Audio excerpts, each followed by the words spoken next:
One story I want to end with. 10 years ago, we took a group of college students back to Africa, one of our 7 trips back, and we went to the island of Zanzibar. Fascinating place, 95% Muslim. Took us a while to put together.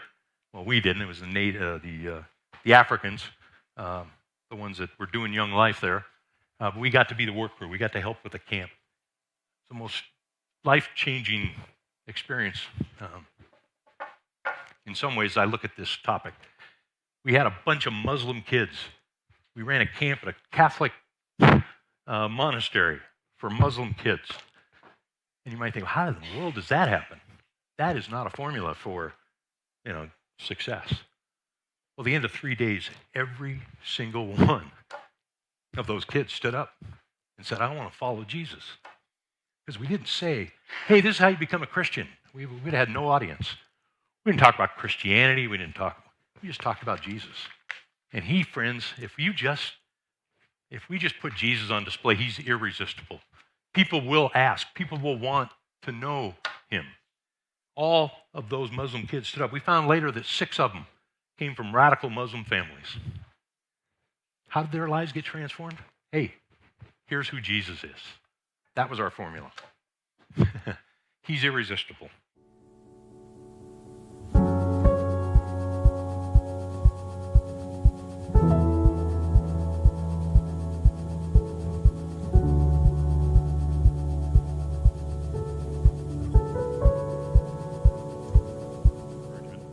Well, my name's Gary. I'm the college pastor here, so I want to start with a quick announcement of my own.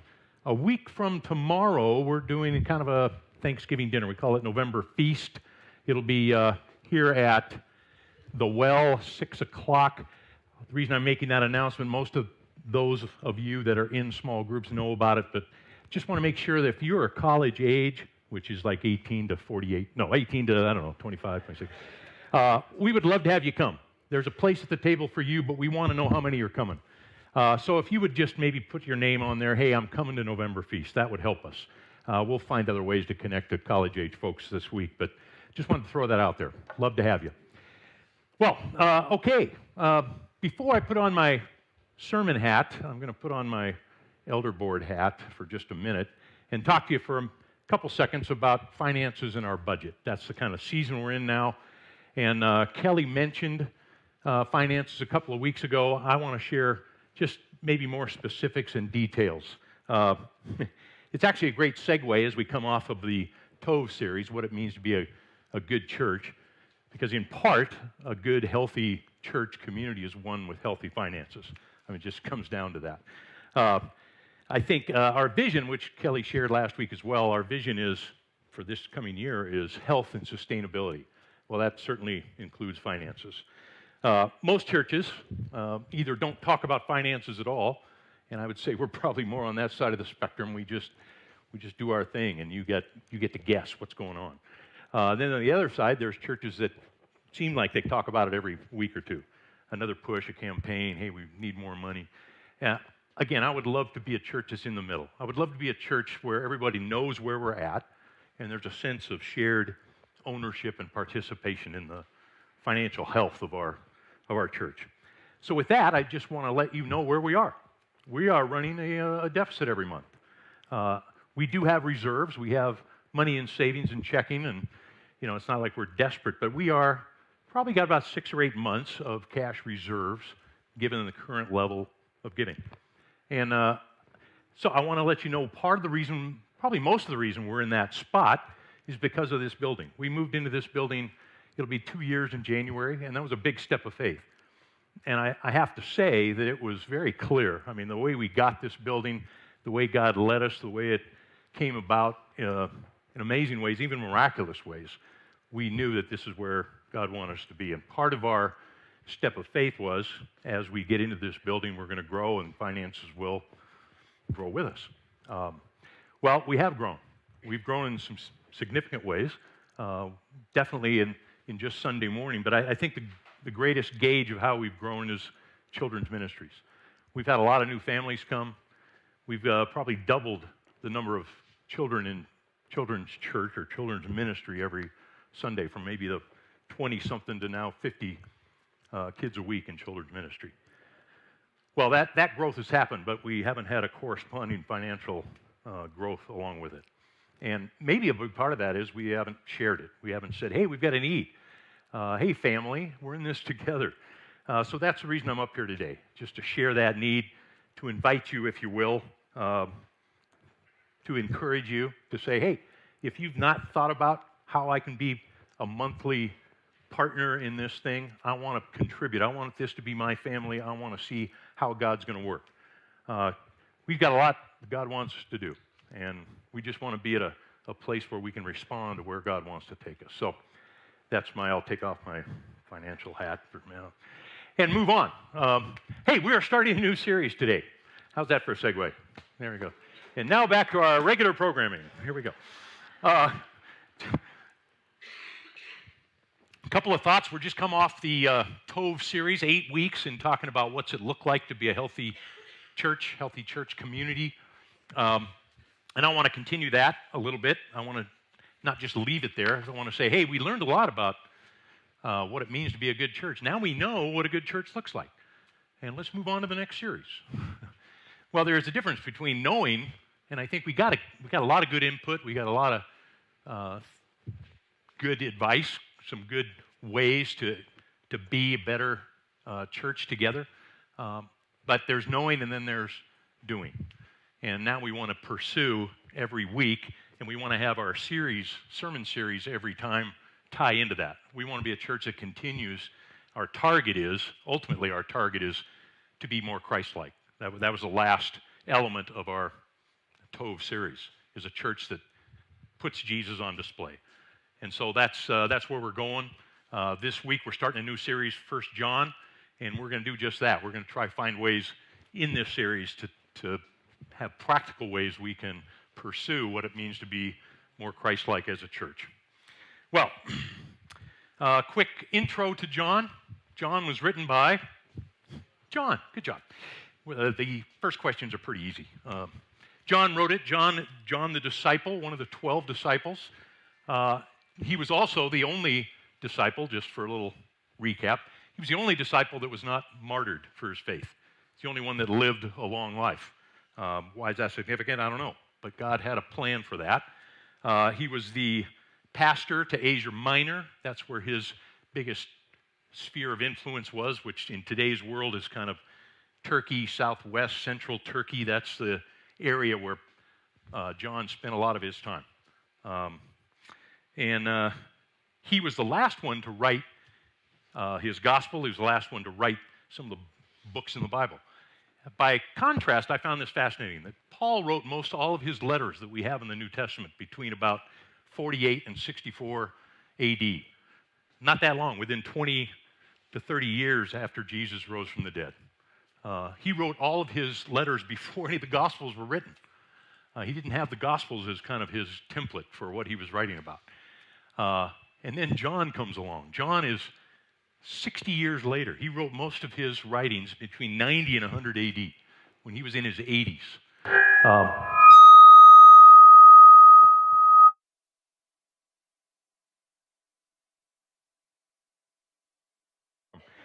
Well, one of the defining themes of John's epistle, John's letter, is love. That theme of love dominated John's life and dominated his transformation in his life.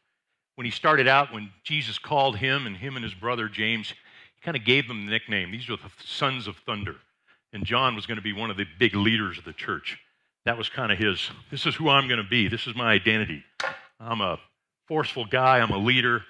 And then we notice 60 years later, when he's writing his gospel, he refers to himself as the disciple whom Jesus loved. That tells you something about how John is transformed. John sees his identity not in what he did for Jesus, not in the ways he could serve Jesus. He found his identity and worth in what Jesus thought of him.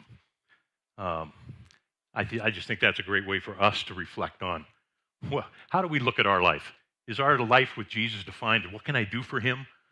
Or do we gravitate? I'd love to gravitate toward the end of my life of saying, yeah, I'm the one who Jesus loves. That's my identity. That's my value in this life.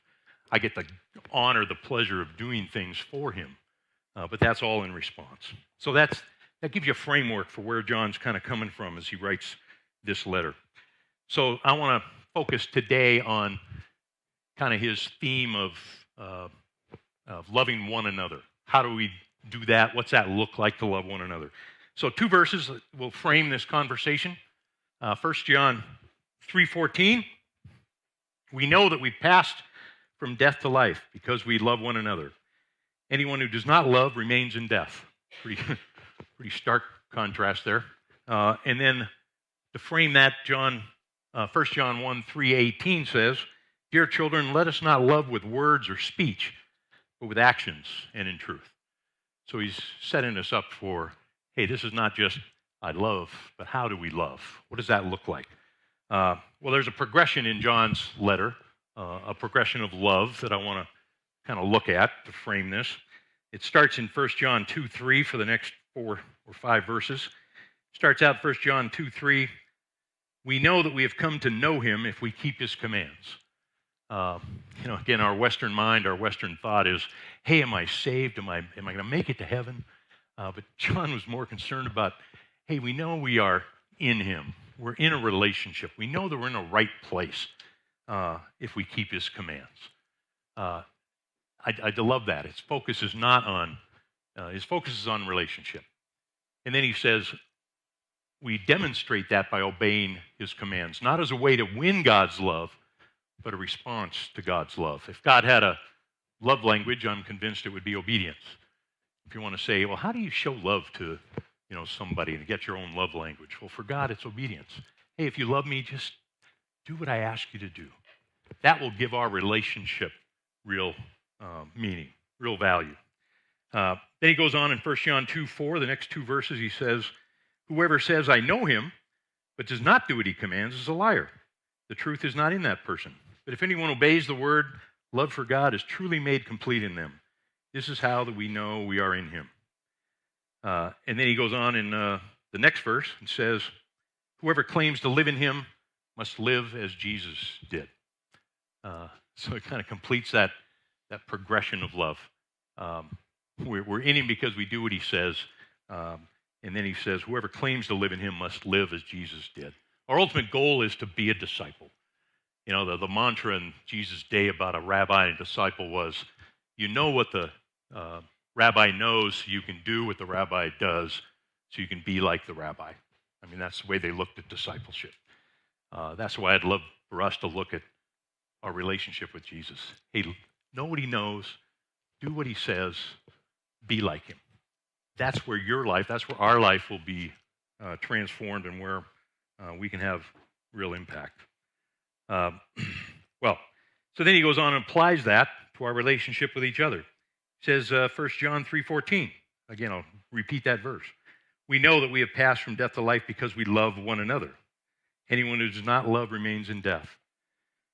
And then he reminds us in the Gospel of John, he says this, speaking Jesus' words, a new command I give you, love one another. As I have loved you, so you must love one another. So how did Jesus love us? How did Jesus love? That's what he's asking us to do with one another. John 3:18, again, that verse.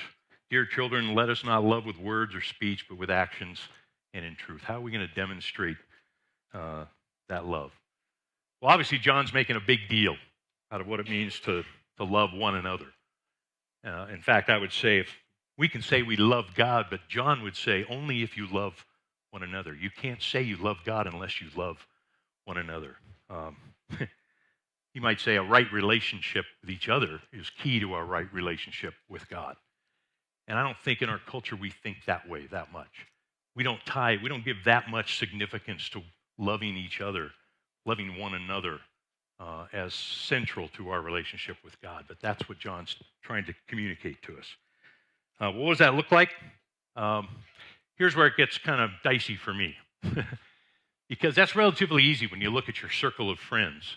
When you think of the people that you are like, people you hang out with, people you enjoy being with. It's easy to demonstrate love, to be kind, to to do things lovingly with those that we know. It's really challenging when we look at those that are not like us, those that are farthest out, those that we wouldn't consider part of our circle. But I think that's the key to what John is getting at. There's a story where a religious guy is probably chewing on this as well. He comes to Jesus and says, "Hey, so what is the greatest commandment, Jesus?" And Jesus responds, we all are familiar with this verse. Jesus replied, "Love the Lord your God with all your heart, all your soul, all your mind. This is the first and greatest commandment. The second is like it. Love your neighbor as yourself. All the law and the prophets hang on these two commandments." On the surface, it goes, okay, check, check, check. I've done that. And the guy, well, who's my neighbor? Who do I love? Who are you saying I love? Love one another. Sounds like love those in the church. Love your brothers and sisters. But I don't think that's where he's going. Because then he tells the story of the Good Samaritan. He tells him the story where the hero of the story is the most outcast guy he could pick out. The most hated group of people in their culture were the Samaritans. And he makes that Samaritan the hero of the story. So that's your neighbor. And it was probably even more convicting when, because he's the hero, he's the one demonstrating love to the Jew. Where Jesus is saying, now, love like that. That's where it becomes challenging. Well, I want to I want to look at hospitality as a key to how we can love each other well. I say that and I know you're all going, that sounds interesting. You might, Kelly and Corbin have been good at quoting movies, so I'll just throw one out there. I do not think that word means what you think it means. Because when I think of the word hospitality, I used to think more of the word of hospitality. It's like, hey, that's where we, again, are friends. Hey, let's have our friends over. Hey, let's have dinner. Let's get back together. Let's get to know each other more. And it's extending, goodness, kindness to those in our circle. That's most of the way we look at hospitality. But let's look at how it's defined in Scripture. Fascinating. Hospitality, I think it's up there. Sure it is. There it is, hospitality in the Greek, and I don't know Greek, so I'm just going to pretend and you just believe, that's how it's pronounced. Philoxenia in the Greek, contraction of two words. Philos, meaning friend, or you could put in there brotherly love, kind of related to Philadelphia, that kind of love in Scripture in the Greek, and xenia, a foreigner. So really the definition of hospitality is brotherly love or friendship toward a foreigner, the outsider, the stranger. That's hospitality. That's how the Jews understood that word. I think we need to grasp that more and more to really appreciate what loving one another means. Well, Jesus, when he started out in his ministry, he lived it out. It was his lifestyle. You might say that radical hospitality defines Jesus' ministry because it was always directed toward the outsider, the sinner, the stranger, the foreigner. That's what he did. It started out, God commanded the Jews this way. He said in Exodus 22, do not mistreat or oppress a foreigner, for you were foreigners in Egypt. So God is telling Israel, hey, I brought you out of slavery. I'm going to make you my people. And you're going to be defined as one who treats foreigners well because you were once a foreigner. I rescued you from where you were. And then in Leviticus, he says again, when a foreigner resides among you in the land, do not mistreat them. The foreigner residing among you must be treated as your native born. Love them as yourself, for you were foreigners in Egypt. I am the Lord your God. Well, so Jesus lives that out. Jesus demonstrates that. If we want to be Christ-like, how do we love people the way Jesus did? You might call it divine hospitality to the farthest out. That was Jesus' form of hospitality. Meals in his culture were a defining sign of friendship, of acceptance, of relationship. When you had a meal with somebody, it wasn't just having a meal. When you had a meal, it meant you are my friend. You are in my circle. I accept you. I want to be in a relationship with you. That's the significance of having a meal in Jesus' day. It seems as though if you look at the Gospels, you start noticing that Jesus either at a meal, he's coming from a meal, or he's going to a meal. I mean, that's his lifestyle. That's what he's doing. A couple of examples. Luke 5, Jesus has just called Matthew out of his tax collector box. He didn't say, hey, you want to change things and come with me? No, he just said, Matthew, follow me. First thing he does, go to his house, have dinner with all of his buddies. And the religious community goes, look at him, he's having dinner. He's having a meal with these sinners and strangers, almost to say, does he know who he's eating with? Because you would certainly not do that. Well, that was one story. My favorite is probably Zacchaeus. I love that image. I love this Zacchaeus trying to sneak up on Jesus. I got to know who this guy is. And to Jesus to point him out, to stop and look up at him and say, Zacchaeus, calls him by name. Come on down. I got to have dinner with you tonight. So he goes to his house for dinner with all of his friends. That's just two examples. I think it's fascinating that the last scene, I think it's the last scene before Jesus ascends. He's with his disciples for the last time at the Sea of Galilee, and they're out fishing. And what's he do? Hey, come on in. We're going to have breakfast. And that's kind of their last time together, was around a meal. That's who Jesus was. Well, because of the object of his hospitality, you would say he was scandalously unconditional, that he created all sorts of controversy because of his choice to reach out to them. This is God's love and grace. That's who God is. He's not trying to demonstrate, well, let me do something extreme. No, for God, that's who he is. He sees us differently than we see each other. That's the way he loved us, friends. We'll get to that in just a minute. Well, how can we translate that in our culture today? That's where I kind of hinted this has been a hard, convicting week for me as I kind of dove into this. And, hey, how do I communicate? How do we love one another so well? And I just realized how I fall short in so many ways. How I have allowed the culture to kind of squeeze me into a different mode of engaging people. Well, let's look at that, because I think this is so key to understanding the challenge of loving one another well. Our culture, I would say really more over the last 50 years, become more and more and more separated. That our culture drives us to divide, to exclude, to demonize, even isolate or hate others. I mean, it's phenomenal when you look at our culture today, especially social media, internet, news services. But it's really fascinating to look at why that's happening. But look at what it's done. It's fueled by social media. It's fueled by internet. And if you think about it, I think most people know that the whole internet and social media and media world is a profit-driven enterprise. And we know that. We know that the more clicks you get, the more likes you get, the more articles you read, the more that drives profit. What we may not know is the algorithms that are used to drive us to those things feed off of our human nature. And that tells the advertisers, that tells social media that hatred, conflict, controversy are the three biggest drivers for what will make people look at something more, repeat looking, follow things, go to the next article. And when that happens, it just separates and divides and creates pools of people. We no longer look at each other as individuals. We look at each other as part of a group that we don't approve of, a group that we disagree with. I just wrote down, look at these groups of people in our culture today.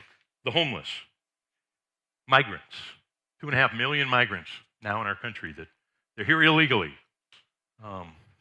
We look at that as a group of people that we don't like because we don't like the policy. But it's not directed toward the policy or the issue, it's directed toward the people.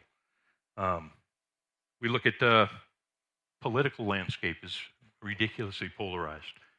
You know, if you're a leftist, I hate you. If you're a MAGA Republican, I hate you.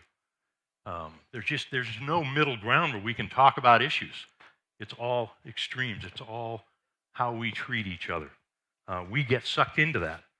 Um, well, the result of that is, excuse me. I wanted to read this first. I read a book this week called Beautiful Resistance, great book by John Tyson. And in there, he reflects on that. Here's what he says in his book on this whole topic. He says, given the role of the media today, the polarization of our politics, the presence of a 24-hour income-producing news cycle, we are told who is deplorable, who is worthy of respect. We are told who the enemies are and why they present a savage threat to us. Things are not presented to us in a fair, nuanced, or civil way. Hate has been cultivated one social media post at a time. Each 15-second soundbite or meme is training us to release our hate on our enemies. The trickle effect over time poisons our hearts, allows contempt and bitterness to seep in, and training us to misidentify our enemies. I just found that fascinating. That's what our culture is doing to us. It's shaping us in a way counter to God's kingdom. Well, misdirects our attention, misdirects our target. Paul reminds us in Ephesians 6:12, our struggle is not against flesh and blood, but against the rulers, against the authorities, the powers of this dark world, against the spiritual forces of evil in the heavenly realms. The enemy is the one who's orchestrating this because the enemy wants to drive us away from each other. God says, hey, the key to my kingdom is loving each other well. And the enemy says, let's attack that. Let's make sure we put up enough barriers for us to love one another well. That's the enemy's approach. Well, so what's our response? What do we do? Maybe knowing more than we did, or maybe we knew this intuitively, but yeah, you're right. This is not a good situation. Well, first of all, what I had to do is be aware of the cultural pressure we're all under. Be aware if we engage in social media, how we get our news, that hey, we are being led, we are being trained, and know that there's a different narrative than the one that we're being fed. We have to learn to resist that. Paul says again in Romans, do not be conformed any longer to the pattern of this world. Don't give in to the pressure of the culture today, but be transformed by the renewing of your mind. I think if we will spend more time just focused on Him and our relationship with Him, we'll be able to navigate the culture the way we are and make a difference. Because once we understand that, then the next step I would suggest, by the way, big key is when we look at others, do we understand that we were others as well? In Colossians 1:21 and 22, Paul says, once you were alienated from God and you were enemies in your minds because of your evil behavior. But now He's reconciled you by Christ's physical body through death to present you holy in His sight, without blemish and free from accusation. So we were once enemies. We were in that camp of the despised, the hated, the enemy. We were stuck in that spot until God reached out in love and said, no, I accept you. Radical hospitality. Accept, honor, respect. That's what hospitality does. Second thing we can do is apply Jesus' lens, not our cultural lens, to people. Start looking at people as individuals and not as groups of people. Because when we look at people as groups, right, category, it's easy to not love that. But when we look at each individual, that makes it much different when we get personal. We need to see Jesus as, we need to see people as Jesus did. That's the key. Each person God created with value, with purpose. If you think about it that way, why wouldn't He gravitate to anyone, particularly the outsider that may not even be aware of it? Just remember, if we lived in Jesus' day, we would have been the outsider. We would have been the others. We would have been the one the Jews hated because we were Gentiles. We weren't part of God's family, but God reached out to us in that way. how do we do that? How do we represent him in reaching out to others? Well, we I love the story of the woman at the well because it's just a great picture of that. You know, Jesus going north with his disciples and says, hey, we have to go through Samaria. And they should have avoided Samaria. They were the category of a hated community to the Jews. Jesus said, no, I'm going to talk to one person. He didn't say, hey, let's go evangelize the Samaritans. Let's go address this group of people. Jesus said, no, I'm going to sit by a well and I'm going to have a conversation with one person, a person who he extended acceptance and value and honor to simply by saying, would you give me a drink? Sounds like an odd thing, but it was really an act of hospitality. It's really saying, hey, I want to connect to you. I want you to know I accept you. I want to be friends with you. And she was astounded. How is it that you, being a Jewish man, ask me, a Samaritan woman? I mean, just all these barriers for a drink, a simple act. For us, it might be, hey, let's go get coffee. But in that day, it was just, hey, would you give me a drink? Change your life. I just find that fascinating. He reached an entire community because he singled out one person to connect to honor her by accepting her, extending a relationship. That's what happens when we extend hospitality. It breaks fear. Because one of the things that happens when we let the culture dictate how we look at people, it lumps people together, but also creates a fear of engaging them. And when you reach out to one person and extend God's hospitality, it breaks that. I love it. Well, thirdly then, we engage when, how we can. You know, wherever you find yourself, just do we have that mindset? Do we have Jesus' lens on to say, hey, that neighbor, that person, I want to know their story. I just simply want to extend an invitation. Hey, let's grab coffee. Hey, come on over for dinner. When's the last time you had a neighborhood dinner? We used to do that back in the day. Haven't done that for years. With no other agenda, no other motive except I just want to know you. I want to know who you are. That's God's hospitality in simple, easy, but profound ways. Happen in your workplace, happen in a school environment. Are we doing that? Are we extending God's hospitality to others? And then finally, put Jesus on display. It's not about our theology. It's not, hey, this is how you get to know God. It's just putting Jesus on display. You know, when he talked to the woman at the well, one of my favorite verses, it kind of defined the way I wanted my ministry to be. I think I've shared this before, but John 4:10 says, and I want to say it the way I think Jesus said it to this woman. If you knew the gift of God, if you knew who it was that's talking to you, you would ask me, and I would give you living water. I would give you eternal life.